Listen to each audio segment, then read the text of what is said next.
kemarin ada kayak namanya Bell's palsy, Apa itu? kayak mini stroke gitu, tapi di muka. Oh, bener.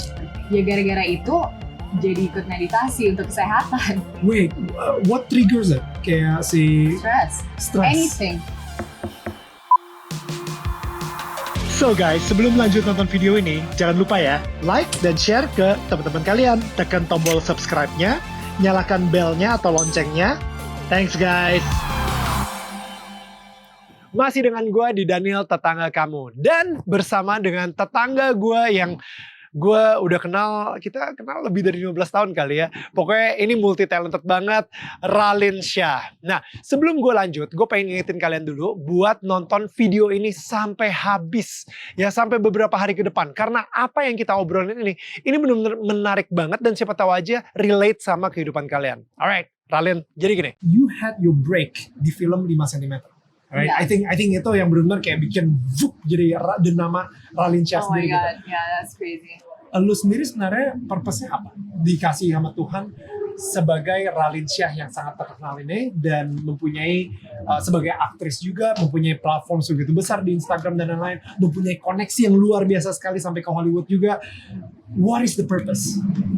Yeah, so of course I feel like relationships with people, with God, it's always fluid and changing ya, selalu berubah. Tapi dengan komunikasi aku dengan dia, I get the purpose in small steps, but I think I got lucky because aku berikhtiar ke situ. Oke. Aku selalu, doa aku dari kecil itu kayak, Allah kalau ini, I don't know why I'm so morbid ya orangnya. Karena aku mungkin waktu kecil fans aku banyak yang meninggal kali. Jadi aku selalu doa, aku selalu kayak, ya Allah kalau misalnya it's time for me to go, tolong ambil aku di saat Allah bahagia sama aku, puas sama aku udah memenuhi misi aku. Dan aku tuh dari kecil udah tahu aku punya misi, tapi aku nggak pernah tahu misi itu apa. Dan sampai sekarang juga aku masih nyari pastinya. Tapi I really believe that misi aku tuh, kenapa film aku tuh dapat 5 cm, kenapa di gunung, kenapa di nature, kenapa aku gitu.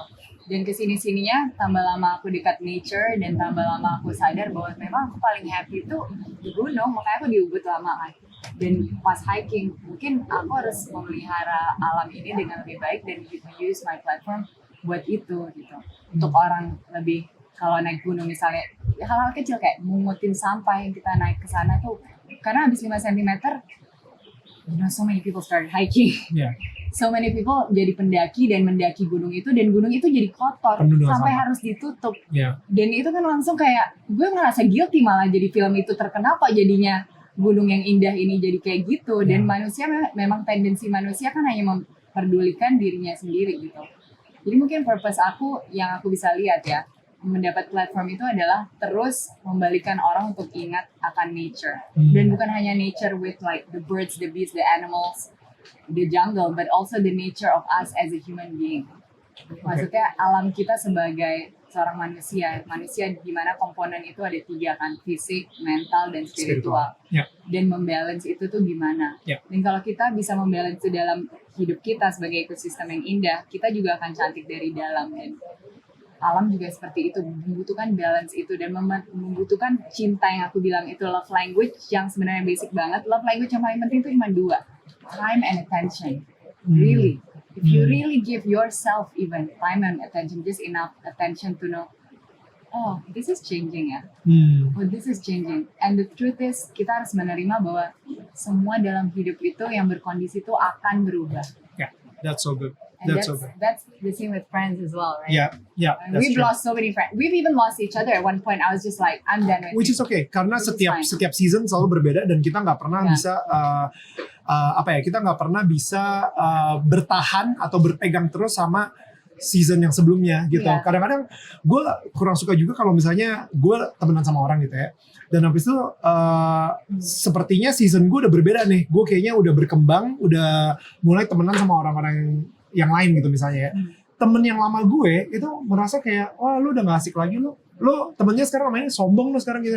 Jadi mulai memberikan guilt trip, rasa-rasa guilty ke kita. Inferiority complex gitu ya. Right? Dan habis itu gue ngerasa kayak, wait, enggak, no.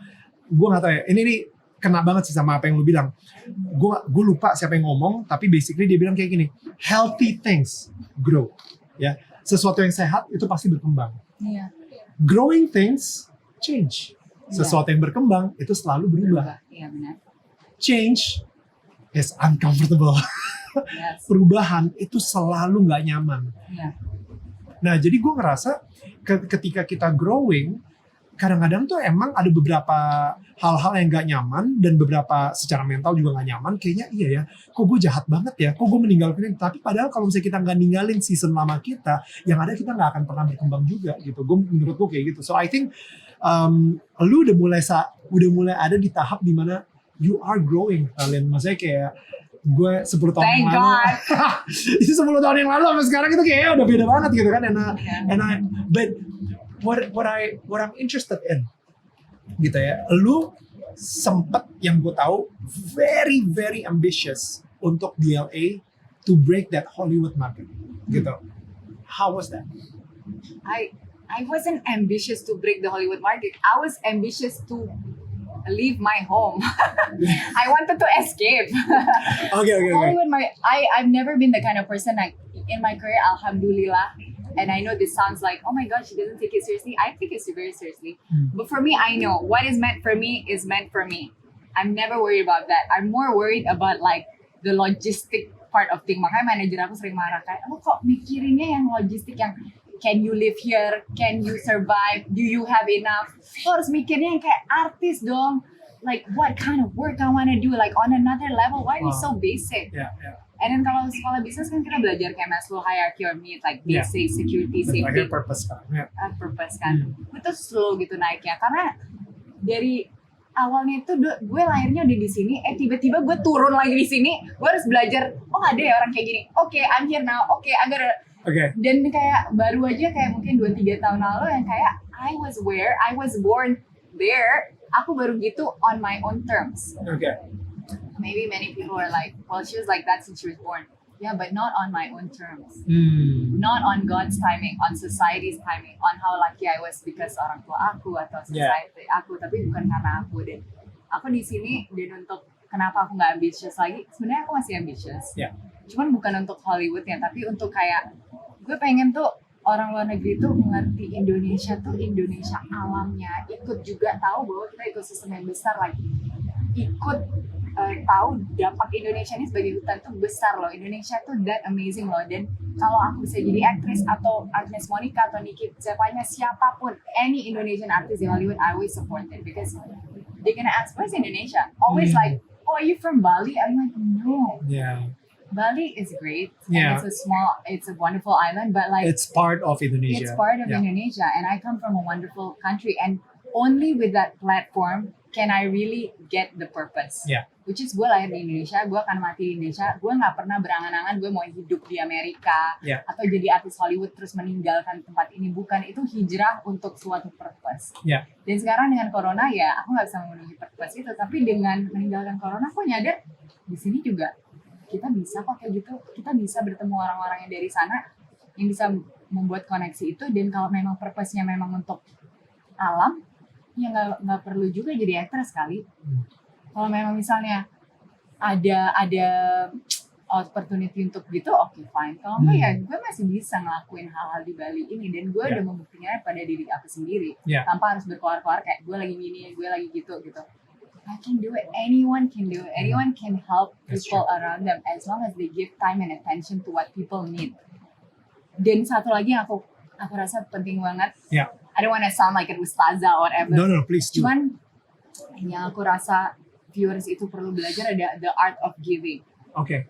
Ya kadang-kadang, you know, to be in our situation pasti teman kita nggak banyak teman minta bantuan ya dari kita.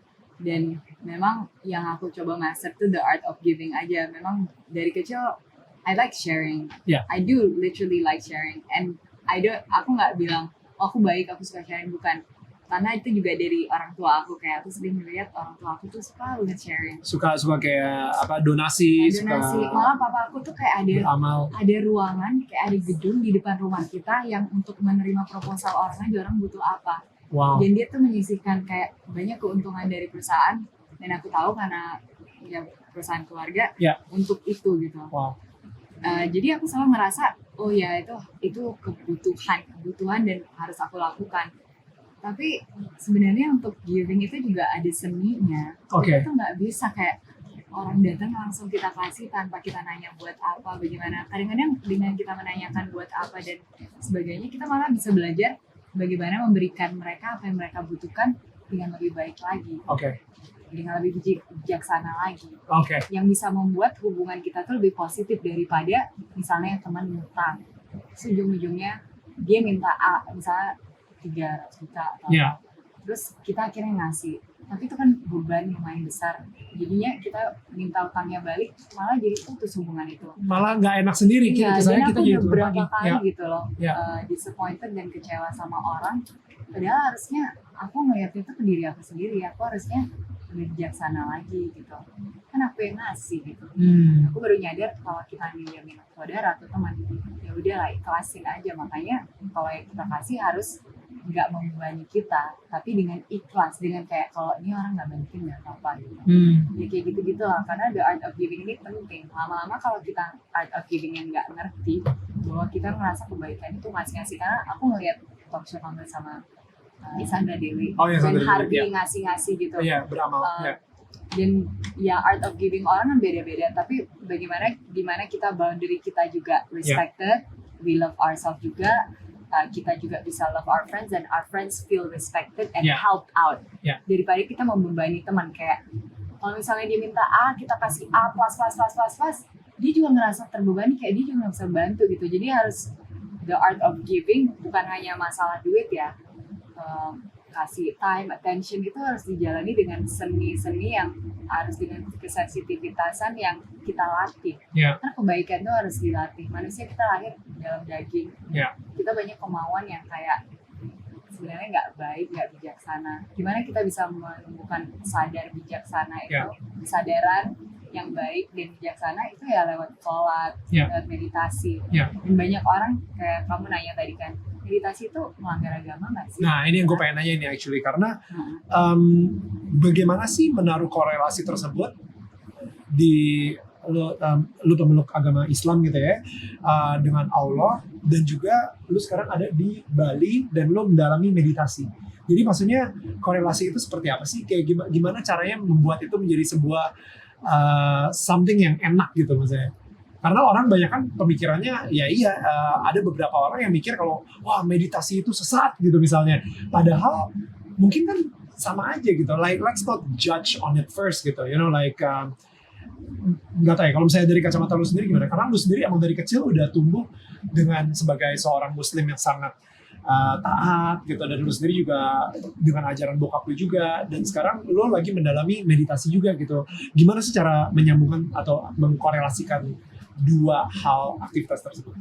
Ya, kalau pemahaman aku ya, sebagai manusia biasa aja, bukan ustadz atau gimana. Right. Aku pemeluk agama Islam. Yeah. Aku jadi orang Islam juga karena orang tua juga orang Islam. Dan pastinya aku mempelajari agama aku sendiri sebelum aku mempelajari agama lain. Tapi di agama aku sendiri juga di Quran, kalau mau jadi orang Islam yang benar-benar taat, takwa, beriman, ya kita punya hak juga mempelajari agama lain. Makanya di university, I took a minor in theology. Wow. Jadi comparative religion aku Buddhis sama Kristen. Wow. Dan memang kelihatan banget sih yang Islam itu kalau mau masuk gereja atau apa, astagfirullah.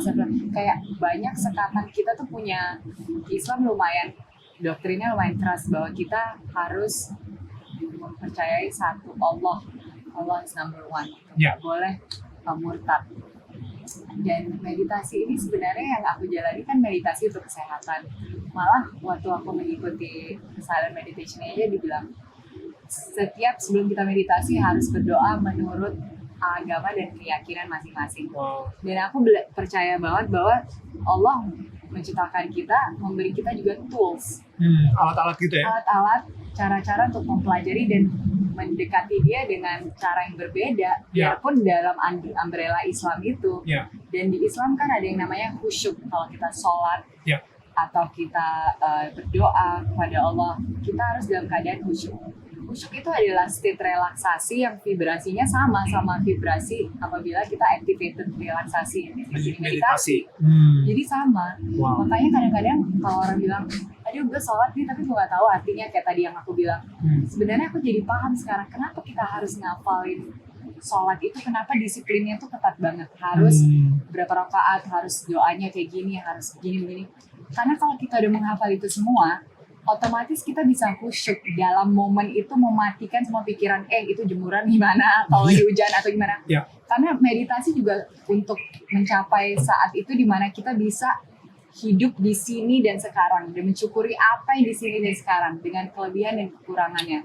Baru kita menerima semua itu dan energi kita sadar bahwa this is where I'm supposed to be. Yeah. Aku harusnya di sini, memang takdir aku di sini, aku duduk di sini, bernafas oksigen ini yang akan menyembuhkan aku. Karena dalam meditasi, aku cuma meditasi kesehatan sih. Aku nggak pernah meditasi yang kayak ada mantra-mantra atau apapun itu. Dan pertama kali aku meditasi aja, aku cuma Bismillah aja, Bismillah. Karena memang aku ada kemarin ada kayak namanya Bell's palsy, kayak mini stroke gitu, tapi di muka, dan kayak nggak bisa senyum, dan aku nggak mau. Memang dari kecil aku nggak terlalu suka obat, jadi I was like how to find it. Dan karena Bell's palsy itu aku jadi belajar traditional Chinese medicine.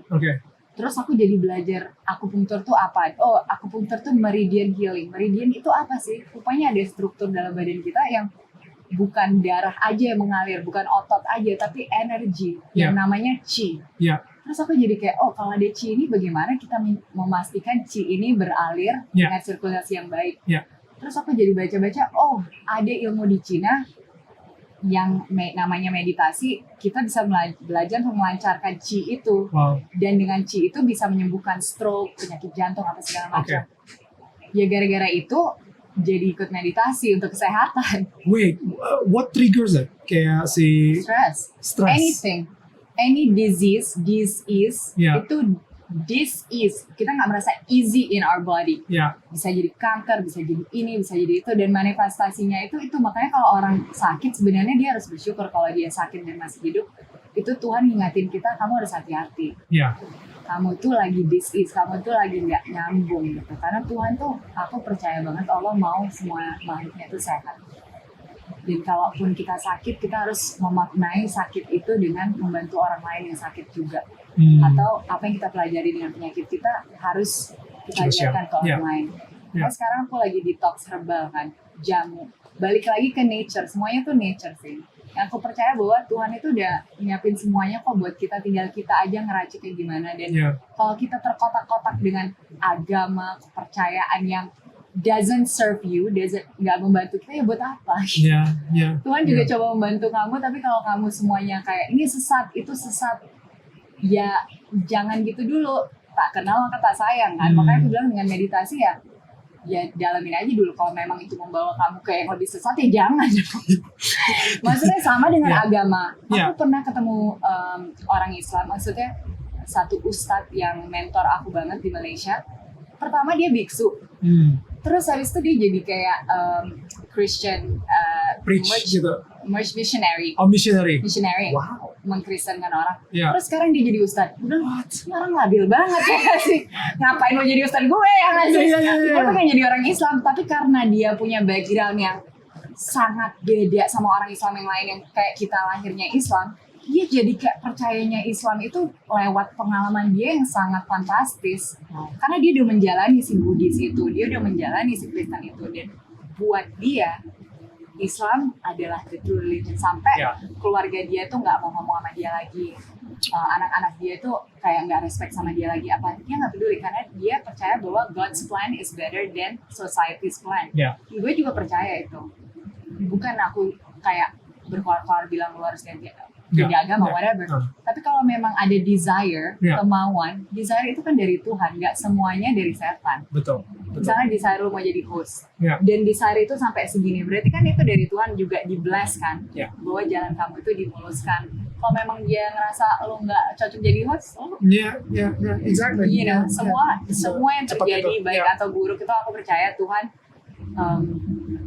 mengizinkan itu. That's true. Gue setuju banget. Jadi kalau kamu mau diizinkan yang baik-baik buat diri lo, tolonglah baik ke dia juga dan baik dengan ciptaannya semua. Itu poinnya udah. Wow. Oh udahlah, jangan banyak tanya, terima aja. Memang aku nggak build kayak gitu ya gimana gitu. Aku orangnya curious, jadi apapun pertanyaan aku tuh ada jawabannya. Dimana itu sociologically, politically, semua tuh dia cover. Iya. Dan aku jadi kayak terinspirasi menjadi orang kayak dia. Wow, ini dalam banget. Dari seorang Ralinsyah, kita bisa belajar banyak banget hal. Mulai dari purpose atau tujuan kita lahir di dunia ini di mata Tuhan. Bagaimana kita bisa bertumbuh menjadi orang yang lebih baik. Dan, well, jujur kalau misalnya buat gue nih ya, ini satu lagi yang sangat luar biasa. The art of giving.